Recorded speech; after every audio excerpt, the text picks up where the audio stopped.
நீங்கள் பார்த்துக் கொண்டிருப்பது உங்கள் விஜய். கண்டிப்பா ஓட் போட்டுருங்க. கண்டிப்பா. நீங்களும் தான். சரி. Hello boss. சொல்லு. ஒரு நிமிஷம். இந்த எலெக்ஷன்ல நான் ஜெயிக்கிறதுக்கு உங்க எல்லாரையும் தான் நம்பிட்டு இருக்கேன். கண்டிப்பாடா. ஸோ தயவு செஞ்சு மறக்காம ஓட் போட்டுருங்க. கண்டிப்பா என் ஓட்டு உனக்கு தான். ஹாய், ரேவதி தானே? ஆமா. நீங்க? நான் வெற்றி. நம்ம காலேஜ் சேர்மன் போஸ்ட்க்கு நிக்கிறேன். ஸோ எனக்கு ஓட் பண்ணி சப்போர்ட் பண்ணுங்க. கண்டிப்பா போட்டுறோம். பை. பை.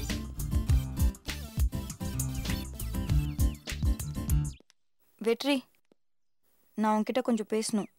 என்கிட்ட நீ என்ன பேசணும்? என்னடா இப்படி சொல்ற? நான் உன் ஃப்ரெண்ட் இல்லையா? நான் இது வரைக்கும் அப்படிதான் நினைச்சிட்டு இருக்கேன். ஆனா நீங்க தான் என்ன அப்படி நினைக்கிற மாதிரி தெரியலையே. யார் மேலேயும் இருக்கிற கோவத்தை என் மேலே ஏன்டா காமிக்கிற? என்ன கார்த்தி சமாதான தூது அனுப்பிச்சானா, இல்ல என்ன எலெக்ஷன் வந்து வாபஸ் வாங்க சொல்லி அனுப்பிச்சானா? நீ என்னையும் கார்த்தியும் என்ன நினைச்சிட்டு இருக்க? கார்த்தி உன்னை பத்தி அப்படி சொல்லுவானா? அவன் அப்படியே சொல்லியிருந்தாலும் நான் வந்து அப்படி கேட்பேனா? இப்போ என்ன வேணும் சொல்லு.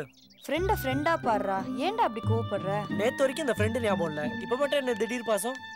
நீ என்ன வேணாலும் சொல்லு. என்னை பொறுத்த வரைக்கும் கார்த்திக்கும் நீயும் ஒண்ணுதான். இத போய் ஏதாவது குழந்தைகிட்ட சொல்லு, அது நம்பும். நீ நம்பினாலும் நம்பலனாலும் எனக்கு ஒன்றும் இல்லை. ஆனா அதான் உண்மை. கார்த்தி பண்ண தப்புன்னு தெரிஞ்சு அவன் கூட இருக்கே, அது எப்படி ஜெயா? அவன் கூடவே இருந்து அட்வைஸ் பண்ண யாராவது ஒருத்தர் தேவை வெற்றி. ஓ, அப்படி இல்லைன்னா அவன் சொல் பேச்சு கேட்டு தப்பு மேல தப்பு பண்ணிட்டே இருப்பான். அதனால தான் நான் அவன் கூட இருக்கேன். இங்க பாரு ஜெயா, நான் கார்த்தியை விரோதியாவோ எதிரியாவோ பார்த்ததே இல்லை. ஆனா அவன் இது வரைக்கும் என்ன எதிரியா தானே பார்த்துட்டு இருக்கான். அவனும் உன்ன மாதிரி தான்டா. அவன் எப்படி உன்னை எதிரியா பாப்பான்? எங்கேயோ ஆரம்பிச்ச பிரச்சனை இப்போ இவ்வளோ தூரம் வந்து முடியும் நான் கொஞ்சம் கூட எதிர்பார்க்கல. ஒன்னா சாப்பிட்டு ஒன்னா சுத்திட்டு இருந்த ஃப்ரெண்ட்ஸ் இப்போ 2 டீமா பிரிஞ்சு சண்டை போடுக்கிற அளவுக்கு ஆயிடுச்சு. இதை பார்க்கவே ரொம்ப கஷ்டமா இருக்குடா. எல்லா டைமும் நானே விட்டு கொடுத்து போக முடியாது ஜெயா. விட்டு கொடுக்கறதாண்டா வாழ்க்கையே.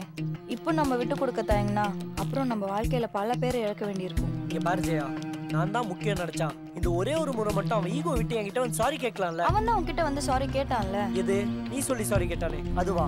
அதுக்கு அவன் சாரி கேட்காம இருந்திருக்கலாம். இந்த விஷயத்துல நீ அவனை தப்பா புரிஞ்சிட்டு இருக்க வெற்றி. ஆமா ஜெயா, அவன் பண்ணது கரெக்ட், நான் பண்ணதுதான் தப்பு. போதுமா?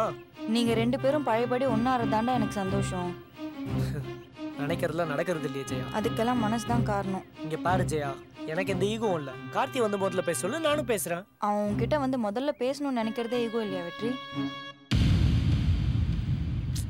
என்ன அங்க பாரு. பாத்தியடா, இப்பவாது புரிஞ்சுக்கோ. அவன் நம்பாளு கிடையாது. அவ வெற்றிக்கு தான்டா சப்போர்ட்.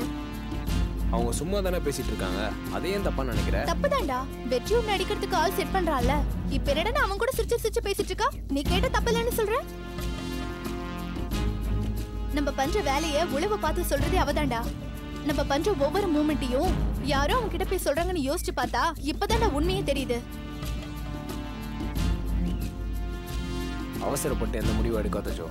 நீ மத்தவங்களை நம்பிதான் கேட்கணும்னு உன் தலையெழுத்து போல. இங்க பாரு, நடந்த எல்லா பிரச்சனைக்கும் இவ தான் காரணம். இவளை நம்பாத. இவ வெற்றியோட ஆளு. இதுக்கு மேல நீ என்ன முடிவு எடுக்க போறியோ?